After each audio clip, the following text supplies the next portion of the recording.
there are problems in that the person is to become dependent on you because you are guiding, that you go and you do something. In fact, that only happens with one person. That's still, it is something that theoretically could happen with a large percentage of people. And so that's almost in line with general philosophy and operating conditioning. There's a statement that in that field, the rat is always right. Well, they don't think people are right. I mean, whatever the rat is doing, whatever the subject is doing, it's lawful. There's some reason for it. And so pay attention, which is very nice. It's very different from the statistical model, which says that you have, what is the phrase they use, you have an outlier, right? There's somebody who's at the extreme end, so you don't worry about it. I mean, the outlier may be telling you something very, very valuable that the other people are not telling you. They go so well. Well, so that covers that field of that, and I'm going to look at, like 10 minutes here, so maybe an actual segue here is another area that, one of the things that I didn't do there in either the token economy or something that you'd expect somebody to do. And then as here I was with psychotic individuals, and you start, I think I work with their delusions and their obsessions and their catatonia and their hypophrenia and all the other things that clinical symptoms. Didn't deal with any of those. And I think that's a hallmark of the behavioral things. And then not dealing with the thoughts, so I want to jump ahead. Many people, when I to normal children, they say, well, the most frequent problem that people mention they have is, well, no, my child said he's not ready for toilet training. He doesn't want to be toilet trained. That's not taking him in. Did I ever run into that problem? And I never did because I never asked them. I never asked them. I said, here, we're going to go play a game. That's what I said. I said, oh, and here are some of the goodies for you when you play that game. And so, yeah, when do we start? Never asked. The same thing, and so it was really ignoring some of the subjective things. And to me, that almost seemed like saying, do you want to go to school? Do you want to wear clothes? Do you want to eat?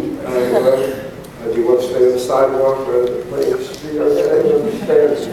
Do you want to take a shower? Or do you want to brush? There's some things that as part of the society are very part of the functioning of it that are required. So the idea of asking the individuals that if you're in a caretaker status, then you have a professional responsibility to go to teach the people that.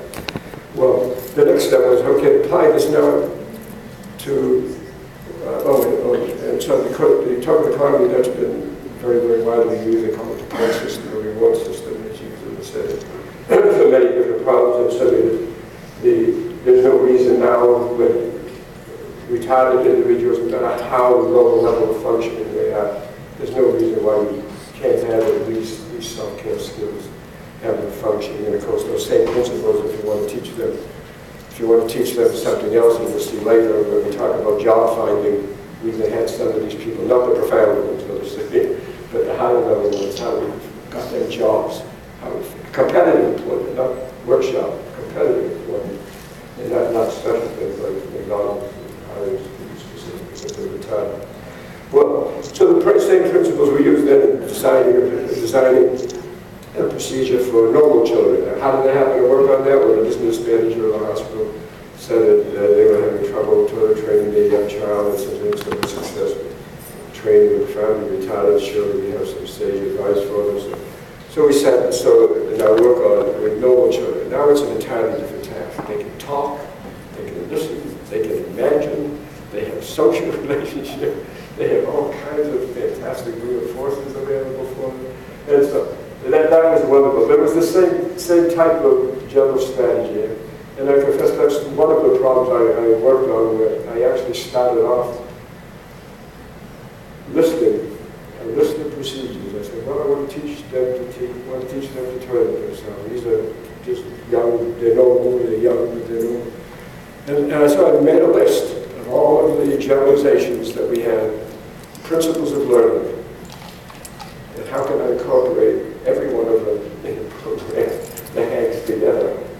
And so I made a list. Well, you want reinforcements, and you want them to be continuous. You want to use full chaining. And you want a variety of reinforcements to avoid satiation. You want to go into use verbal verbal praise, and especially since they're young, use things that are tactual because they have limited language. So you want to speak to them only in short phrases, preferably monosyllables. You want to accompany it with all of the extra stimuli that you have, and then you want to use demonstration.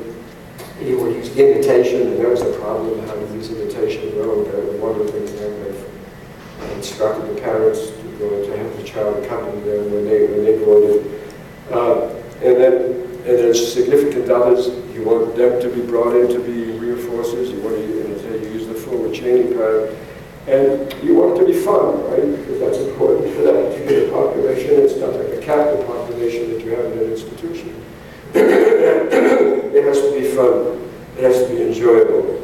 And you want it to be fast, right? You want to combine all these things, and you don't want to do it 6 months or a year and worry about whether they would have outgrown it anyhow. You want it to be fast. You want it to happen in minutes.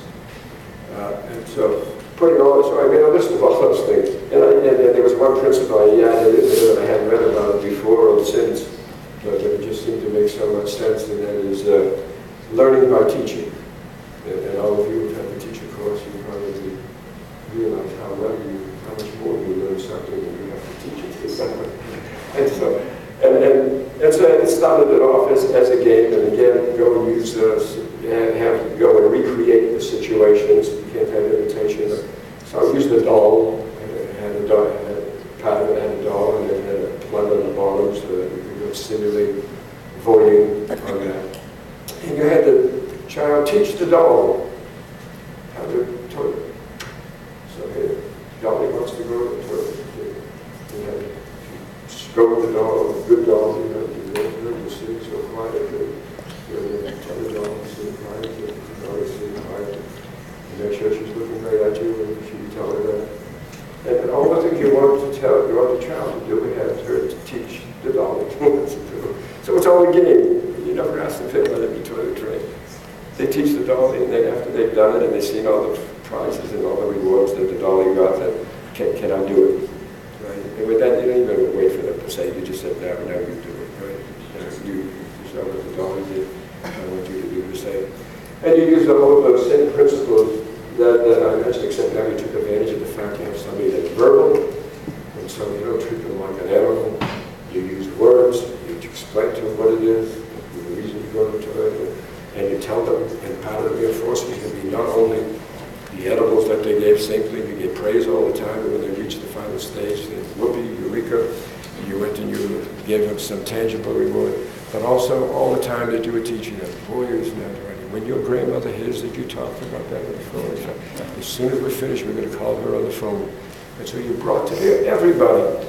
And so that was the rationale. The direct extension of the thing with the retarded in terms of identifying the problem, what kind of problem to work on.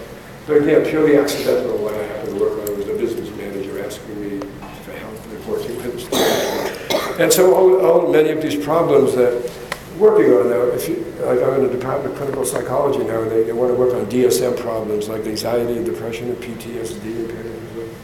None of these problems I'm working on are in the DSM. Toilet training is not one. Nocturnal uresis is, but not daytime. And working with psychotics, I mean, psychosis is in there, but not work on any of the things that they're talking about. And so there have been a number of schools that have started recently in psychology with a big emphasis, and that is that there's going to work only on having the individual functioning and not deal with their cognitions, because there's a whole field of cognitive therapy where you go and you have thought cognitive reversal, right? There's cognitive restructuring and all that. And there's been this big movement in the field. Steve Hayes is one of them, it's called acceptance commitment therapy. And the big innovation there is that you deal with functioning and ignore those thoughts, forget those thoughts. And that, to me, that's a throwback to what we were doing right in the beginning. Deal with functioning, right? And the thoughts will follow. You don't have any time to have panicky feeling or anxiety or depression or anything else when you learn how to function in that situation. Well, the end result, as you probably all know, in the toilet training with the normal children, is the book that was written on. Again, I figured, I published on it. After I published on it, I waited. It's like, nobody's going to use that. Who's going to use it? Psychologists read it. gynecologist, toilet training the kids to go to a pediatrician, or a neurologist, a urologist. And so the thing is that use other media, that when you're dealing with other problems, use other media to go to teach. Publications are only the starting point. And I've never written a book about what somebody else did. I only enjoy writing books about what I did.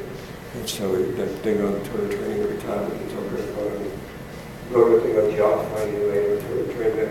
And so it's toilet training in less than a day. People offer me this quote that said toilet training in a day. I said, toilet training in less than a day. It took 3.5 hours. And it doesn't just happen. It's because the trainer is busy every single moment of that time talking to the child and arranging things, and set aside that time. None of this thing about just reinforce the child when they go to the toilet, or even ask them when they're ready away from that church. Well, that seems like a natural time to go to take a break here and to engage in some of that same thing we've been talking about.